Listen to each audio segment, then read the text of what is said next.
I'm Ellie, and here's where my story starts. Grew up in a small town, moved from one foster home to another until I landed with the Thompsons. They gave me something priceless, stability, something I craved all my young life. Life was plain till college. I was the first in my foster family to hit the big city for college, studied languages, Japanese, to be exact. Worked my butt off and got myself a translator job at an international trading company. It was a big deal for a small-town girl like me. One ordinary Tuesday, I walked into this cozy cafe near work, ordered my usual black coffee, and there he was, Jack. Tall, with a smile that could knock you off your feet. He was on his phone, looking all business but relaxed. I caught his eye, and that was it. "Hey, never seen you here before," I said, trying to sound casual as I sat down with my coffee. He looked up, his smile widening. "Just trying to escape the office chaos. I'm Jack," he replied, extending a hand. I shook it, feeling a spark. "I'm Ellie. So, what brings Mr. Escape the Office to my favorite spot?" "Good coffee and better company, it seems," he quipped. We hit it off from there. Days turned into weeks, weeks into months, and before we knew it, a year had passed, and we were talking about more than just coffee. Jack was from the city, knew his way around, and had a charm that was hard to resist. But life's not all smooth sailing, right? We decided to tie the knot after a year of dating. I was over the moon but wanted him to meet the folks who made me who I am, the Thompsons. Now, my foster parents, Mr. and Mrs. Thompson, they were salt-of-the-earth types. Lived simply, worked hard. They were fixing up their house, so they rented this tiny apartment that was nothing to write home about. But it was warm, filled with love. I remember telling Jack, "It ain't much, but it's filled with good memories." He nodded, but I saw that look in his eyes as he scanned the cramped space. He was trying to hide it, but the man was uncomfortable.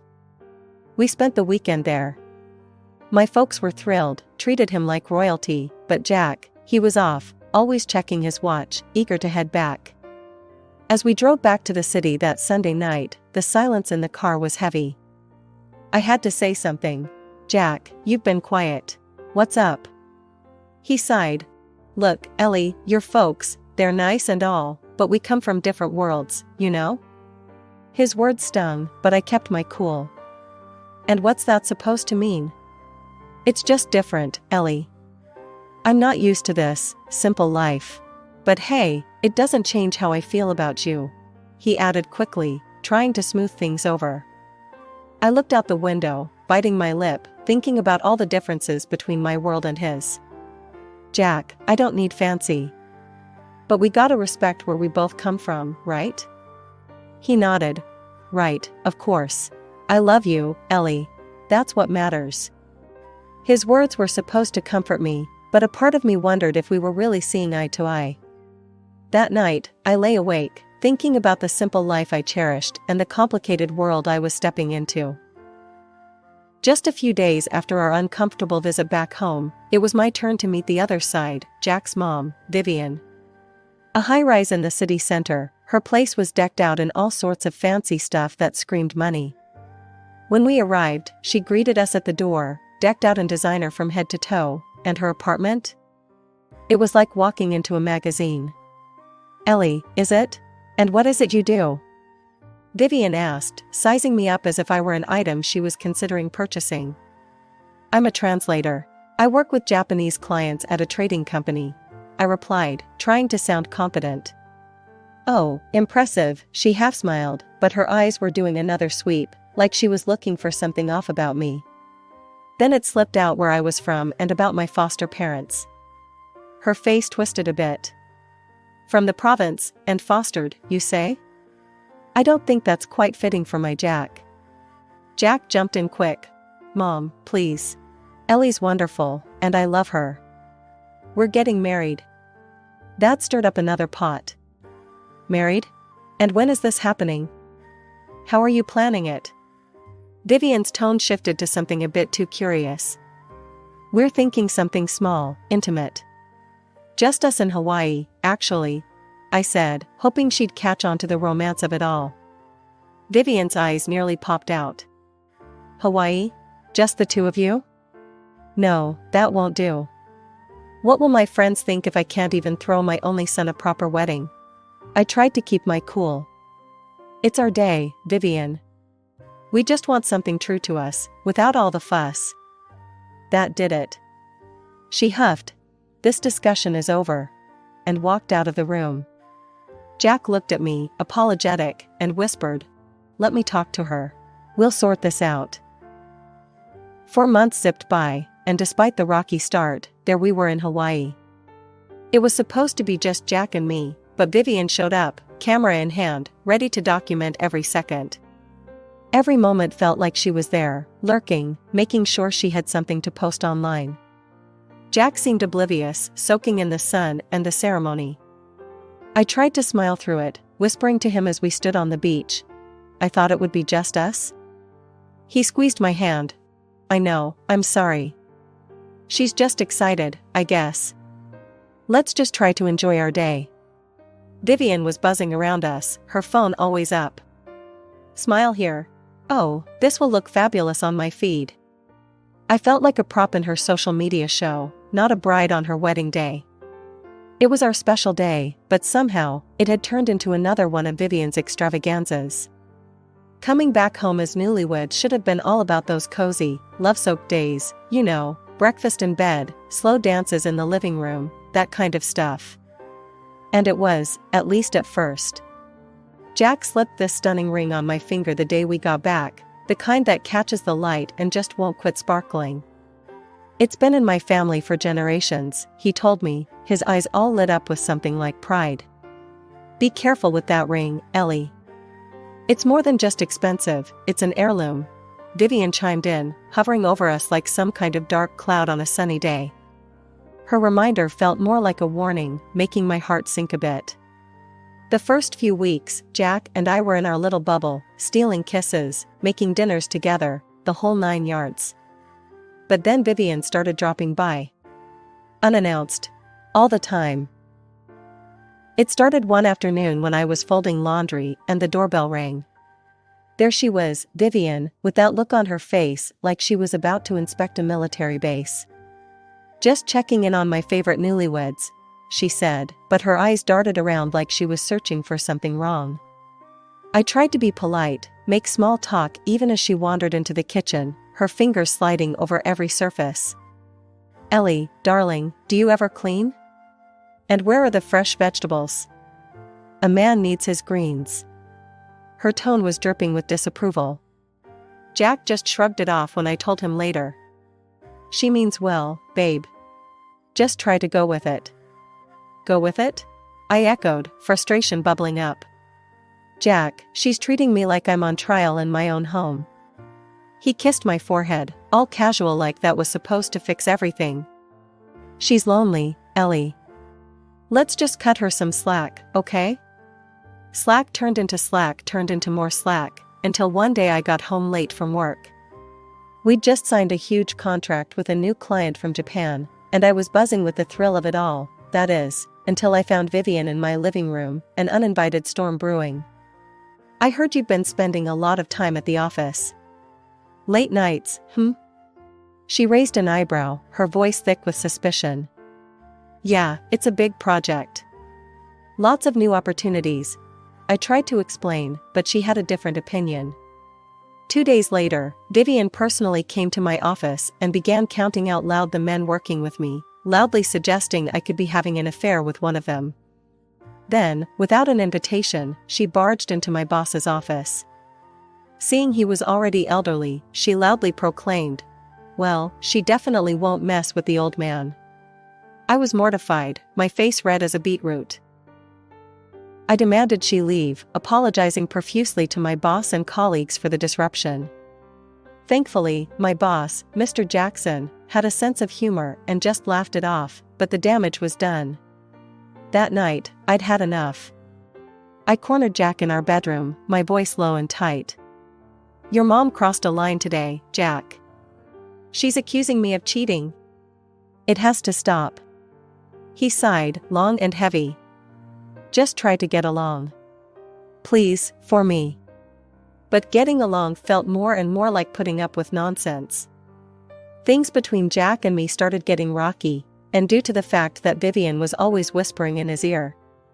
Lately, Jack had been picking apart everything about me, from the way I dressed to the hours I worked. He had never minded before, but suddenly, everything was a problem. "Ellie, why you gotta wear that to work?" Jack frowned one morning as I got ready. "It was just a blouse and skirt combo, nothing fancy." "It's professional, Jack." "What's wrong with it?" I replied, adjusting my skirt. "It's too much. You're just inviting comments, working with all those guys." His tone had an edge, and I knew this wasn't really about my clothes. That was becoming a regular thing now. It got worse on my birthday. My boss gave me a small gift, a book with a note that read, "To my practically daughter." It was innocent, a kind gesture, but Jack blew it out of proportion. "You see? That's exactly what I'm talking about." "Why is he giving you gifts?" "It's not right, Ellie." Jack was livid when he saw the book. "Jack, it's just a book." "He's like a father figure to me." I tried to explain, but Jack's eyes were clouded with suspicion, all thanks to Vivian's constant meddling. All this tension was a relief to escape when I headed out on a business trip to a neighboring city. Our company was setting up a new factory, and I was looking forward to the break from all the drama at home. The trip went well, and I was wrapping up with a dinner with our Japanese partners when I noticed shadows lurking near the restaurant. My heart raced. The street was dimly lit, but as I walked towards my hotel, the shadows moved closer. Panicked, I asked two colleagues to walk me back. As we neared the hotel entrance, the light from the lanterns revealed who was following me, Jack and Vivian. "What the hell, Jack? What are you doing here?" I blurted out, unable to hide my shock. Vivian stepped forward, her face twisted in anger. "We're making sure you're not up to no good. Can't trust you around all these men, can we?" My colleagues were staring, and I felt my face burn with embarrassment. Trying to calm the situation, I said, "This is ridiculous. You're both acting like I'm some kind of criminal." But Vivian wasn't having it. "I'll be telling your parents about this. They should know what kind of woman you've turned out to be." I couldn't hold back a bitter laugh. "Go ahead, tell them. They'll laugh you out of town." The ride back was a silent one. Jack and his mother sat in the front, and I was alone in the back seat, staring out the window, the city lights blurring into streaks of color as tears filled my eyes. I was married to the man I loved, but it felt like I was trapped in a bad dream, with Vivian as the relentless nightmare that wouldn't end. Vivian had actually gone through with her threat and showed up at my parents' place. I couldn't believe it when Mom called me, her voice shaking as she recounted what had just happened. "She was here, Ellie," Mom said, her voice strained. "She demanded to see your father right away, so I gave her the address to his workshop." I felt my stomach drop. Dad was at his workshop, where he spent most of his days crafting and creating in his element. Mom continued, "Your mother-in-law went there, saw your father in his work clothes, all stained from the glass dyes, and she just scoffed." I gripped the phone tighter, bracing myself. "When your father went over to greet her, he apologized for not shaking her hand. His were all stained from work, you know?" She looked at his hands, Ellie, made a face, and said something awful about coming to this backwater for nothing. My heart sank as I listened. "She said she understands now why you turned out the way you did, and just left without another word. Thanks for telling me, Mom. I need to think about what to do." I hung up, feeling a mix of anger and hurt swirling inside. It wasn't long before Vivian made her next move. The very next day, she cornered me in the living room, her eyes cold and judgmental. "Ellie, now I see where you get your manners, or should I say, lack thereof. Your father, an ordinary worker, his hands permanently dirted. What kind of upbringing, what kind of manners, could you possibly teach any children?" I shuddered to think. Her words were like daggers, but before I could respond, Jack walked in. Instead of defending me, he went straight to his mother, taking her in his arms. "Mom, I'm sorry about all this. Ellie's family, they're just different from us." That was it. The last straw. I couldn't believe what I was hearing. Different? Is that your way of saying my family isn't good enough for your high standards? My voice broke, the hurt too deep. Jack looked at me, his eyes empty. "It's just how things are, Ellie. We come from different worlds." "So that's it, huh?" My voice rose, thick with emotion. "If I'm such a disgrace, why don't we just end this? If I'm so below you, let's get a divorce." Vivian's eyes lit up, almost gleefully. "Well, that sounds like a splendid idea." Jack just nodded, passively. "Maybe that's for the best." I spent the night in our guest room, tears streaming down my face. Every word Vivian said replayed in my mind, every dismissive glance from Jack. The man I thought I knew, the life I thought we were building, it was all a lie. The early morning light filtered through the blinds, casting a soft glow across the room as I sat on the edge of the bed, phone in hand. It was time to make some difficult calls, but necessary ones. First on my list was my boss, Mr. Jackson, whose kindness had always made the stresses of work bearable. "Mr. Jackson, it's Ellie," I started, my voice a bit shaky. "I'm facing some personal issues and need to take some time off. I can take it unpaid if necessary." "Ellie," he replied quickly, his voice laced with concern, "you're one of our most valuable team members. Take a paid vacation. Sort things out and come back when you're ready. We'll manage here." His generosity brought a lump to my throat. "Thank you, Mr. Jackson. I can't tell you how much this means to me." Next, I dialed my mother, who had always been my anchor in any storm. As soon as she answered, I spilled everything, the words tumbling out in a torrent of emotion. "Mom, it's all falling apart here. I can't do this anymore. Jack and his mom, it's just too much." Her voice was calm, soothing. "Ellie, we've been prepared for this call. Your father and I are on our way. Just pack what you need." As I ended the call, I glanced around the room, my eyes landing on the few personal items I'd brought into this house, none of which felt like they belonged. I started packing, each item a reminder of the life I thought I'd build with Jack. Vivian appeared at the doorway, her presence like a dark cloud. "Remember, Ellie, only take what you bought with your own money. Don't think about grabbing anything else," she said, her voice cold and accusing. It wasn't long before I heard the gravel crunch under the tires of an old vehicle. Looking out the window, I saw the familiar beat-up pickup truck that belonged to my parents. Jack and Vivian followed me outside, their expressions a mixture of smugness and curiosity as my parents' truck pulled up. Jack scoffed loudly. "Sure that old thing will even make it back?" My father, a quiet strength emanating from him, stepped out and faced Jack without a word. He handed over the divorce papers, his eyes steady and unwavering. Jack grabbed the papers and signed them with a smirk, his mother chuckling beside him. "Glad to be rid of this mess," he muttered. We arrived at my parents' home, a large, imposing structure that felt more like a sanctuary now. I spent the next few hours unpacking and trying to settle my nerves, the peace of the familiar surroundings slowly calming me. That evening, as I sat looking out at the garden, my phone rang. It was Vivian. "Ellie, you need to return the ring. It's a family heirloom, not a parting gift." I held the phone away for a moment, taking a deep breath before responding. "Vivian, that ring was given to me as a wedding gift. If you want it, come and get it yourself." The morning light was just beginning to spill over the horizon when I saw them from the upstairs window. Jack and his mother, Vivian, stood at the gate, staring up at the house as if they had stumbled into a fairy tale. Their expressions of disbelief were almost comical. I watched from behind the curtain, a smirk playing on my lips. They looked so out of place against the backdrop of the large, meticulously landscaped front yard, their confusion palpable.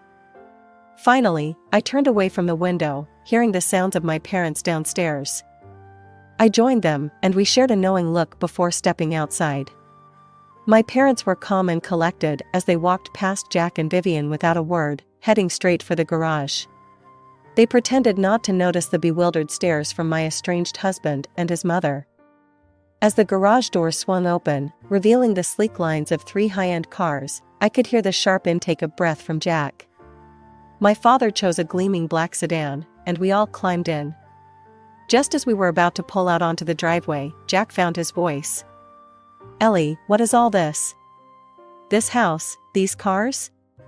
I stepped out of the car, walking over to them with a calm I hadn't felt in months.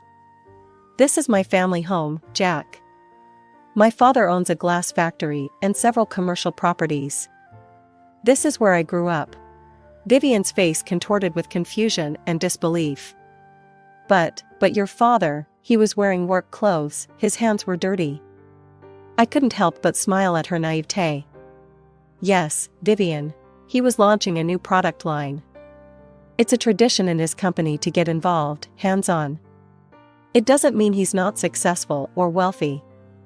They stood there, stunned, unable to reconcile the image of the hard-working man they'd seen with the opulence around them. At that moment, a group of our neighbors approached, their faces bright with smiles.